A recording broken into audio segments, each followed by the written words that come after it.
स्वागत है दोस्तों हॉरर दादा के एक और नए एपिसोड पे। बचपन से ही भूत प्रेत पंचतंत्र जादू टोना के बहुत सारे किस्से हम लोगों ने सुने हैं। भूत प्रेत राक्षस ऐसे कई कहानियां हम लोगों ने किताबों में और अपने बड़ों से भी हमने सुना है। लेकिन क्या आप जानते हैं कि इन भूत प्रेत राक्षसों के ऊपर भी एक और बड़ा महाराक्षस होता है। उसका नाम है ब्रह्म राक्षस। ब्रह्म राक्षस इन सभी शैतानों का राजा होता है। ब्रह्म राक्षस इतना खौफनाक, इतना खतरनाक होता है कि उसके हाथों से बच पाना एकदम नामुमकिन है। ऐसा ही कुछ मेरे साथ हुआ था आज से 10 साल पहले, जब मैं पालनपुर के हाई स्कूल में एज अ मास्टर अपॉइंट हुआ था। लेकिन इस हादसे को शुरू करने से पहले मैं एक डिस्क्लेमर देना चाहता हूं कि इस स्टोरी को लेकर भी पहले भी एक और स्टोरी बनाया गया था ब्रह्म राक्षस को लेकर, लेकिन ताकि आप लोग को कोई मिसकम्युनिकेशन ना हो, मिसअंडरस्टैंडिंग ना हो, इसलिए हमने इसका नाम ब्रह्म राक्षस पार्ट 2 रखा है। पर वो एक अलग स्टोरी था, ये एक अलग स्टोरी है। इसका इन दोनों का कोई कनेक्शन नहीं है। तो ज्यादा टाइम वेस्ट किए बगैर शुरू करते हैं आज का एपिसोड। ये आज से 10 साल पहले की बात है, जब मैं पालनपुर पे as a school master appoint हुआ था। बचपन से ही मुझे हिस्ट्री का बड़ा शौक था और एज ए हिस्ट्री टीचर जब मैं वहां पे अपॉइंट हुआ, मेरे खुशी का कोई ठिकाना ही नहीं था। और नया जगह है, उसको एक्सप्लोर करने में भी बड़ा मजा आएगा ऐसा सोचा। लेकिन तब मैं ये नहीं जानता था कि जिस रास्ते की तरफ मैं बढ़ता जा रहा हूं वो मेरे लिए कितना खौफनाक होने वाला है। ऐसे ही मैं पालनपुर पहुंचा। स्कूल वगैरह सब कुछ देखने के बाद मेरा प्रिंसिपल सर के साथ थोड़ा मीटिंग हुआ। उन्होंने ये भी कहा कि पालनपुर एक छोटा सा गांव है, लेकिन मेरे अंदर अच्छा गुण देखकर उन्होंने मुझे टीचर के थ्रू अपॉइंट किया। ये मेरी जिंदगी का पहला नौकरी था। इसी तरह उन्होंने मुझे उस दिन का लीव दिया और अगले दिन से मैं क्लास लेना शुरू करूंगा। स्कूल बिल्डिंग के पास ही एक क्वार्टर था, वहां पे ही मेरे रहने खाने का सारा इंतजाम कर दिया गया। मेरे टेक केयर करने के लिए एक केयर टेकर को भी रखा गया था, जिसका नाम था राम प्रकाश। राम प्रकाश, ये पालनपुर वैसे कैसा है? यहाँ के लोग कैसे हैं? बाबू, यहाँ के लोग वगैरह तो बहुत अच्छे हैं। ये तो पहले अपने बच्चों को खेती बाड़ी में ही लगे रहते थे, लेकिन अभी वक्त भी बदल रहा है तो सब अपने बच्चों को पढ़ाना लिखाना शुरू किए हैं। और आप एक बहुत अच्छे टीचिंग का काम करेंगे, हमको ये बहुत अच्छे से पता है। शुक्रिया। लेकिन सर, एक बात आपको जरूर कहना चाहूंगा, यहां पे रात 12 बजे के बाद बाहर मत निकलिएगा। क्यों? कि यहां पे चोरी वगैरह ज्यादा होता है। चोरी वगैरह नहीं साहब, कुछ और है। यहां से आप 12 बजे के बाद बाहर मत निकलिएगा। मैं जो तुम्हें कहना चाहता हूँ मुझे ठीक से उसे तुम पढ़े लिखे लोग कभी समझोगे नहीं। लेकिन क्या? लेकिन तुम्हारे भलाई के लिए बोल रहा हूँ बेटे। लेकिन ज्यादा कुछ सवाल इस रास्ते से मत जाओ। दिन सुबह जल्दी उठना भी था, तभी मुझे याद आया कि मेरा फर्स्ट डे था। आदमी भी कुछ ऐसा ही बोल रहा था। ये रास्ता थोड़ा जाना माना है। ठीक है, मैं इस रास्ते से नहीं करूंगा। मैं अच्छे से सुन। लेकिन पहले आप बताइए इस रास्ते में है क्या? टाइम क्या हुआ था मुझे कुछ याद नहीं, लेकिन अचानक से तो मुझे ऐसा लगने लगा कि जा सकता घर पे शायद कोई है, लेकिन या मेरे क्वार्टर के आसपास कोई चल रहा है। कैसे बचोगे तुम? मुझे ऐसा एक महसूस हुआ। क्या बात कर? लेकिन कुछ समझ में नहीं आ रहा था। इतनी रात का कौन हो सकता है? देखो, मैं तुम्हें आखिरी कौन बार कर रहा हूँ, बाहर जाकर देखा तो कोई नहीं था। ये तुम्हारे बाहर का जिंदगी के लिए नजारा हानिकारक बन सकता है। वो तुम्हें इस रास्ते में जरूर रोकेगी। बाहर खुला आसमान, वो तुम्हें जाने नहीं देगी। चांद के नीचे सोचा क्यों ना जरा इस कौन जाने नहीं घूम लिया जाए। लेकिन क्या कहना क्या चाहते हैं? उसने मुझे मना किया था और वैसे भी ये जगह मेरे लिए नया है, तो सोचा शायद जाना सही। तुम्हें खौफनाक डर से ऐसे ही अगले दिन आने वाले स्कूल में मेरा पहला डे था। आने वाले उस दिन सबसे परिचय वगैरह सब कुछ करके मेरा दिन बहुत अच्छा गया। राम प्रकाश के साथ ही मैं उस दिन लौट रहा था क्वार्टर की तरफ। मानो वो कुछ तभी कहना दूर चाहते से हैं। मुझे किसने एक जोर से पुराना उनका गला खंडर पकड़ा जैसा दिया। घर दिखाई दिया। मैं ये तुम्हें घर नहीं, एक इससे छोटा ज्यादा और कोई नहीं मोटा बता हवेली जैसा है। सकता। अगर तुम इस रास्ते से जाना चाहते हो तो राम जाओ, प्रकाश, तुम्हारा जीवन तुम्हारे ये हाथ में है। हवेली लेकिन उस तरफ मत यदि देखिए कोई सर, तुम्हें अपनी गाड़ी रोकने सर के उस लिए तरफ रोके, बिल्कुल मत देखिए। तो तुम वो डर गाड़ी से हरगिज मत रोकना। क्यों? क्या गाड़ी है तुम वहाँ पे? मत रोकना। ये खंडर हुआ क्या घर, तुम बात इतना कर डर रहे क्यों रहे हो? अगर सर, किसी जरूरत पड़े तो मैं गाड़ी मैं आपको मना कर रहा हूँ, नहीं, उस तुम खंडर के पास कभी गाड़ी मत नहीं जाइएगा। रोकोगे। मत रोकना गाड़ी कभी मत बेटे। जाइए उस खंडर के पास। आज अगर तुमने मेरी ये बात नहीं मानी तो लेकिन जिंदगी क्यों? भर पछताओगे कि क्यों नहीं मानी। ज्यादा सवाल मत कीजिए। आज जितना इस रास्ते आपसे में कहा तुम गया है कहीं इस मत बात को मानिए। ऐसे ही और 2-3 बार मैंने उस दिन गांव वालों में से मेरी जितने आंखों जन के को भी इस सामने खंडर से के बारे में गायब पूछा, हर कोई देखते डरा ही सहमा रहे। हुआ था, दूर जैसे दूर मानो दूर वहां पे कोई बहुत बड़ा राज छुपा हुआ हो। और मैं फिर से गाड़ी स्टार्ट कर लेकिन वो क्या है, अपने मंजिल की तरफ चलता जा रहा। ये मुझे समझ में नहीं आया। अभी और बहुत से रास्ते चलने बाकी थे। मैंने सोचा कि इस रास्ते अभी का भी पता मुझे नियर अबाउट लगा, 1 घंटे का रास्ता और कवर इसलिए करना था। 2-3 दिन बाद स्कूल ऐसे से चल पता रहा जा छुट्टी रहा लिया था। मैंने तभी चलते और चलते सबको नजर एक बचाकर दाहिना मैं उस मोड़ खंडर की तरफ चल दिया। हाँ, हो सकता है अभी यहाँ से घर जाना होगा। वैसे उस बाएं खंडर रास्ते के में कोई अंदर रास्ता है नहीं। सब कुछ टूटा तो फूटा जैसा हुए बिखरा जा रहा है हुआ मैंने था। वैसे ही गाड़ी को टर्न ऑफ किया। और उस हवेली के जैसे सामने ही ही मैं उस मोड़ तक मिट्टी के पहुंचा, ढेर के जैसा एक बहुत बड़ा अचानक गाड़ी के दोनों लाइट्स कुछ ऑन था ऑफ हो वहां गई। पे, जिसके ये क्या ऊपर हो रहा है? एक भाला ये रखा ऐसा हुआ क्या कर था। रहा है? ये क्या है? और इसके ऊपर ये भाला क्यों गाड़ी रखा को है? एक साइड में पार्क किया। ये हवेली तो अब बाहर पूरी जाकर तरीके से देखा टूट कहीं गई। कुछ हुआ तो नहीं। लेकिन ये सब लोग कुछ यहाँ तो पे ठीक है। डरते क्यों हैं? और ये भाला ऐसे रख क्यों गया? आवाज क्या इसके नीचे कुछ है? मैं भटक गई हूँ। शायद जरूर इसके पीछे नीचे मुड़कर कुछ देखा होगा तो जो ये गांव वाले मुझसे छुपा एक रहा है। औरत मैंने अपनी पूरी शक्ति नीले रंग लगाकर की उस साड़ी भाला को ऊपर किया और देखते ही देखते बहुत कोशिश करने के बाद उस एज भाला को मैंने नियर अबाउट उस मिट्टी के ढेर से निकाल दिया 30-35 की और होगी। तभी आसमान का रंग बदल गया। आसमान घना काला हो गया चोली से ढका और हुआ। जोर से बिजली कड़कने लगी। मुझे कुछ समझ में नहीं आया। कौन है आप? अभी तक तो मौसम एकदम साफ फिर था। रात गए ऐसे सुनसान सड़कों पे ये क्या हो करना है? गया? और जमीन जोर से हिलना शुरू कर दिया, मानो अर्थक्वेक आने वाला है। जमीन जोर से हिलना शुरू हो गया। हाँ, मैं शहर की तरफ ही जा रहा मैं दौड़कर वहां से निकल गया। हूँ। क्या आप मुझे थोड़ा आगे क्या तक हुआ? छोड़ सकते हैं? मैंने किससे इस बात का जिक्र नहीं किया वैसे और किसी आखिरकार अनजान घर को जाकर गाड़ी में बिठाना मैं सही अपने तो काम में जुट गया। नहीं। लेकिन अगले दिन खबर आया था कि इंसानियत के नाते 3 गांव वालों की मौत मैंने हो इसे चुकी। गाड़ी पे बिठा लिया और फिर हम दोनों चल पूछताछ करने के बाद पता चला कि वैसे कहाँ तक जा रही किसी है? खूंखार जानवर ने मैं आपको इन 3 गांव वालों को बहुत बेरहमी से हत्या करी है। 2 दिन बाद फिर और गांव वालों की मौत मुझे होना शुरू जानना हो तो गई। पड़ेगा। आप कहाँ से हैं? ये क्या हो रहा है करते हैं? किसी को कुछ समझ में नहीं किधर आया। जा रही है इतनी रात को? तभी दूर से क्या बोलूं और एक मुनि ऋषि वहां पे आए। जिंदगी ही अब नहीं रही। सारे गांव वाले उनके पास गए। गांव के सरपंच ने उन्हें कहा कि मुझे ये बात ऋषिवर, नहीं लगी। जिंदगी नहीं अभी रही तक हमारे 8 गांव वालों का हत्या हो चुकी है। कहना क्या चाहते हैं आप? ऐसा कुछ नहीं, बहुत टाइम के बाद हुआ। तुम नहीं समझोगे। पता नहीं क्या हो रहा है। मुझे लगा कि मुझे आप ही कोई सहायता कीजिए। जितनी जल्दी हो इन्हें मैं इस क्या? जगह पे उतार कर उस खंडर पे कब कोई गया है अभी तक? जैसे ही उन्होंने ये बात कहा, जल्दी तो मुझे भी है मैं हक्का बक्का रह कि गया, कब तुम क्योंकि मैं ही तो मेरा हूँ काम जो उस खंडर में गया था। सच बताओ, कौन सा काम? यदि तुम लोग जीवित रहना चाहते हो क्या तुम समझ तो नहीं? सत्य कहो।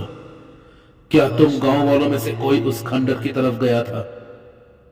देखिए, आप ही आखिरकार हिम्मत करके मैं सत्य के नहीं, अंदर आप से अपने बाहर ऑफिस के काम के लिए आए हो। काम खत्म हो रहा है, अब मैं अपने घर आया। मुनिवर, आपको मैं जरूरत गया नहीं था उस था, खंडर के इसलिए पास। मैंने हेल्प करने की सोची। तुम कौन हो? मेरा कोई और इरादा नहीं। मैंने तुम्हें कभी इस गांव में नहीं देखा। मैं यहाँ का नया स्कूल मास्टर हूं। इरादा तुम्हारा नहीं, तुम्हें किसने इजाजत दिया है कि तुम उस खंडर की तरफ जा सकते हो? मेरे ही इरादे। गांव वालों ने तो तुम्हें मना किया था उस खंडर की तरफ जाने के लिए, लेकिन फिर भी तुम क्यों गए? और सत्य मैं बताओ, जो बोलूंगी। कहीं तुमने उस भाले को वहां से निकाल तो नहीं दिया? आप कहना क्या चाहते हैं? देखिए, मुझे कुछ समझ में नहीं आ रहा। हाँ, ऐसे जैसे बकवास ही मत मैंने कीजिए, ये हाँ अन्यथा गाली कंप्लीट सुनो। किया, मानो कि सारे गांव वालों की जमीन पैरों तले खिसक गई। मैं जो कहूंगी वो मुनिवर मेरी तरफ जोर से देखे जा रहे थे। मुझे अब वो सब डर चुके थे। अजीब सा लगने लगा। ये क्या किया तुमने मूर्ख? औरत कहना क्या चाहती है? मूर्ख बालक, ये क्या किया तुमने? जिस खौफ को, जिस दर्दनाक मौत को 60 साल से हम लोगों ने जमीन के नीचे दफन करके रखा था, मुझे वही उतार दो। आखिरकार तुमने उसे जीवित कर ही ट्रक से दिया। गाड़ी रोका। सारे गांव वाले क्या? मुझे घिन की नजर से देखने लगे। शाम के सामने मुझे इन सब का कुछ नहीं पता। ये क्या हो रहा है? यही सारे तो गांव वाले है ना। मुझे गाली गलौज करने लगे। यही तो लेकिन मैं रहती हूँ। आखिरकार उस मुनिवर ने मुझे उनके हाथों से क्या बचाया बकवास कर रही है आप? और अपने आश्रम की तरफ ले शमशान के सामने भला कोई रहता है क्या? मुनिवर, देखिए, मैं नहीं जानती ये सब क्या हो रहा है। किस मौत की बात आप कर रहे हैं? अब क्या मुझे है उस कुछ मिट्टी के समझ ढेर के नहीं नीचे? आया। क्यों ये लोग डरे हुए हैं? कृपया आप जो भी जानते हैं मुझे सत्य बताइए। ये हंसी मुझे अजीब तरीके की फीलिंग्स दे रही थी। अब बताने लायक और दिल कुछ के नहीं अंदर से बचा। एक ही बात आ रहा था कि ये हंसी किसी जिस नॉर्मल औरत के नहीं हो सकती। जिस खौफ को अब मुझे हम लोगों ने इतने सालों तक जमीन के नीचे रखा था, तुमने कौन उसे हो तुम? जीवित कर दिया है पुत्र। मैंने देखा कि मेरे आंखों उसके के सामने प्रकोप से हम में से कोई नहीं उस बचा। औरत का चेहरा बदलने लगा हम में से कोई नहीं और बचे। जो हिस्से उसकी चोली से ढके हुए थे अंत में सबको मार वो डालेगा। अचानक मेरे सामने ही कौन मार डालेगा? आप किसकी बात कर रहे क्या हैं? देख रहा हूं मैं? ब्रह्म राक्षस का। पूरा जला हुआ था। उस पे आंखें ब्रह्म नहीं राक्षस लौट आया है। थी। जोर से खून टपक रहा था। आखिरकार उस शैतान को तुमने जीवित कर ही पूरा दिया। शरीर, हाथ, पैर मुझे कुछ समझ में नहीं आ रहा। मौत का चेहरा बनता जा रहा ये था क्या मेरे कर रहे सामने। हैं? मैं तुम्हें बताता हूँ। मैं क्या करूं? ये आज से 60 साल पहले की बात है, जब ऐसा नहीं पालनपुर सोच पे सकता। गाड़ी के अंदर बंद हो चुका हूँ। जमींदार अमन वर्मा का राज था। धीरे धीरे वो जमींदार अमन मेरी वर्मा तरफ आ बहुत रही ही थी। सूखदार आदमी थे और उन्हीं के सभा में तुझे उस धर्म मूर्ति नाम के की बात एक ब्राह्मण माननी पुजारी भी थे। धर्म मूर्ति इस जी रास्ते पे जो बहुत ही भी नेक आता है, और साफ दिल के इंसान वो थे। मेरा गांव शिकार वालों हो की जाता मदद वो है। हमेशा करते थे, लेकिन अमन वर्मा को यह पसंद नहीं था। तभी वो जमींदार कभी नहीं दिल चाहते के थे सारे कि सभा में हिम्मतों को कोई कर इतना दिया। गांव की तरफ नजर दे। मैंने भी एक बात बोला। इसलिए धर्म मूर्ति जी और अमन वर्मा के बीच में दुष्ट दरारें पैदा होने लगी मुझे और एक तेरे दिन बारे में कुछ नहीं पता। क्रोध के वश जमींदार अमन ने धर्म आज मूर्ति जी तुझे इस पर दुनिया से चोरी मिटना का ही इल्जाम होगा। लगा दिया। ये सुनकर ही वो आग बबूला हो धर्म मूर्ति जी और इस अपने सदमे को बड़े बड़े बर्दाश्त न कर नाखूनों को लेकर मुझे मारने आखिरकार आने ही वाली थी उन्होंने कि मेरे पास आते ही इसी उसके हाथों में आग लग गई राजमहल के ऊपर से और वो मेरे गाड़ी से जो बाहर आज निकल तुम्हें कर खंडर गिरी। नजर आ रहा है, मैं भी गाड़ी इसके से ऊपर निकला से कूद और कर तभी अपनी उसने देखा कि मेरे जान गले दी। पे एक रुद्राक्ष का माला है। परंतु शैतान, उनकी आत्मा को मुक्ति नहीं मिली उस साधु ने मुझे और पहले ही देखते ही आगाह कर देखते दिया था तेरे बारे में। वो ब्राह्मण पुजारी उस पर विश्वास तो मैंने एक नहीं किया ब्रह्म था, राक्षस में लेकिन इस परिवर्तित हो गया। रुद्राक्ष के वजह से तू उसके मेरा बाद कुछ से बिगाड़ नहीं पाया। पालनपुर के ऊपर तेरे सारे एक ऐसा शक्ति खौफनाक रुद्राक्ष के साया माला आ के गया आगे बेअसर हो। जिससे कोई बचकर नहीं जा पाया और था। आज मेरे मैं पूर्व पुरुष तुझे वेद सागर जी ने संसार से आखिरकार हमेशा के अपनी लिए बाहर कठोर भेजा। परिश्रम और शक्ति से उस नहीं, ब्रह्म राक्षस नहीं। को जमीन के नीचे वो और दफन प्रयास कर करने दिया लगी, था मेरे और उसकी तरफ अपने शक्तियों को सारे निष्क्रिय काली कर शक्तियों दिया। का प्रयोग करने लगी। इस पवित्र भाले को इसके हर ऊपर शक्ति रखने उस से रुद्राक्ष के आगे उसकी बेअसर सारी हो। शक्ति निष्क्रिय हो गई। और मैंने देख लेकिन उन्होंने ये भी उसके कहा ऊपर था जोर से फेंका। कि वो रुद्राक्ष भविष्य में अगर इस भाले को कभी निकाल दिया गया और देखते ही देखते मेरे सामने वो शैतान फिर जिंदा हो जाएगा। शैतानी आत्मा चल के फंस और आज तुमने ब्रह्म राक्षस को जिंदा कर ही दिया। और साधु ने उनमें मुझे से किसी जाने को से नहीं पहले ये छोड़ा। रुद्राक्ष का माला दिया। किसी को नहीं छोड़ेगा वो। उन्होंने ये भी बोला था, मुनिवर, आज रात को मेरे जिंदगी को यदि यह अन्याय भयानक मेरे खतरा है। कारण हुआ है अगर यदि ये रुद्राक्ष तो रहेगा इसका पश्चाताप भी मैं ही तो मैं करूंगा। उससे लड़ पाऊंगा। मैं रोकूंगा उसे। मूर्ख, मैंने ये क्या प्रलाप बके जा रहे हो तुम? क्या सोचकर यहाँ पे मैं आया था? तुम्हें पता भी है वो क्या है? वो एक ब्रह्म राक्षस है। मेरी उसकी जिंदगी अपार में शक्तियों का बहुत बड़ा कोई दाग तुम्हें पड़ना अंदाजा चाहिए। नहीं है। तुम एक तुच्छ मनुष्य होकर कहते हो कि मैंने सोचा तुम कि एक मैं इतने बड़े ब्रह्म राक्षस से फिर उस लड़ोगे। जगह पे लौट जाऊंगा। कैसे लड़ोगे?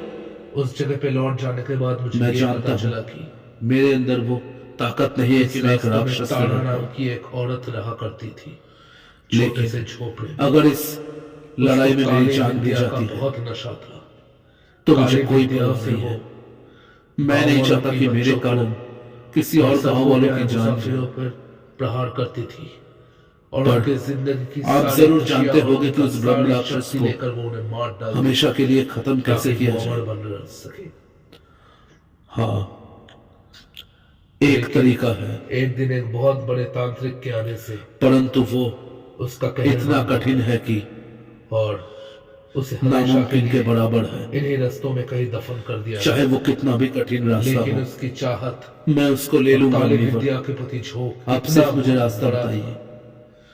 तो सुनो कि वो बालक, मरकर भी वापस आ चुकी थी।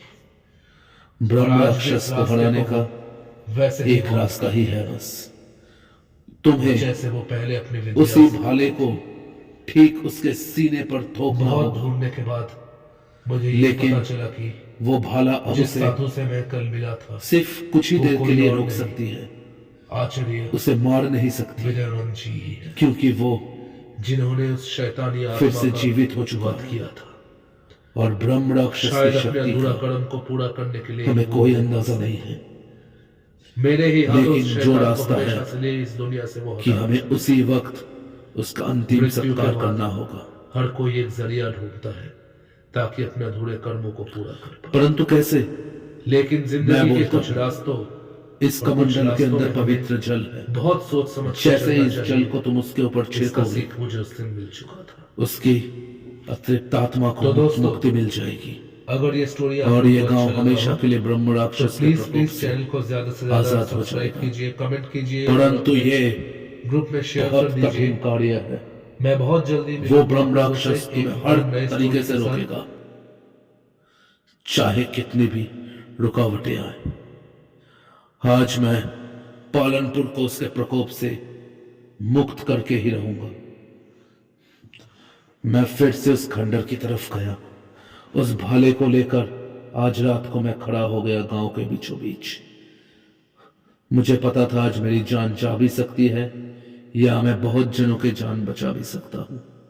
सारे गांव वाले छुपकर मेरी तरफ नजर रखे हुए थे। मेरे हाथ में वो कमंडल भी था और देखते ही देखते जैसे ही रात 12 बजे जोर से बिजली कड़की, आसमान का रंग बदल गया और मेरे सामने प्रकट हुआ वो महाराक्षस। कितना भयानक है, बड़ा सा प्रकांड एक महाराक्षस है ये। उसके सर पे 3 सिंग, उसका शरीर पूरा आग में जल रहा था, बड़े बड़े नाखून, बड़े बड़े दांत और उसके आंखों में आग जल रहा था। जैसे ही मैं उस भाले को लेकर उसकी तरफ आगे बढ़ा, उसने अपनी शैतानी ताकतों से मुझे दूर फेंक दिया, लेकिन अपनी शरीर की सारी शक्ति को एक करके आखिरकार मैं जोर से उस भाले को उसके सीने के आर पार फेंक दिया। जैसा मुनिवर ने कहा था, उस भाले के उसके ऊपर गिरते ही वो वहां पे निष्क्रिय होकर खड़ा रह गया। वो जोर से चीख रहा था, पुत्र पुत्र, अब ज्यादा वक्त बचा नहीं है, ज्यादा समय नहीं है। ये लो, इस कमंडल के पानी को उसके ऊपर जोर से छिड़को और ध्यान रहे यदि ये कमंडल का पानी नीचे गिर गया तो हमेशा के लिए सब कुछ खत्म हो जाएगा।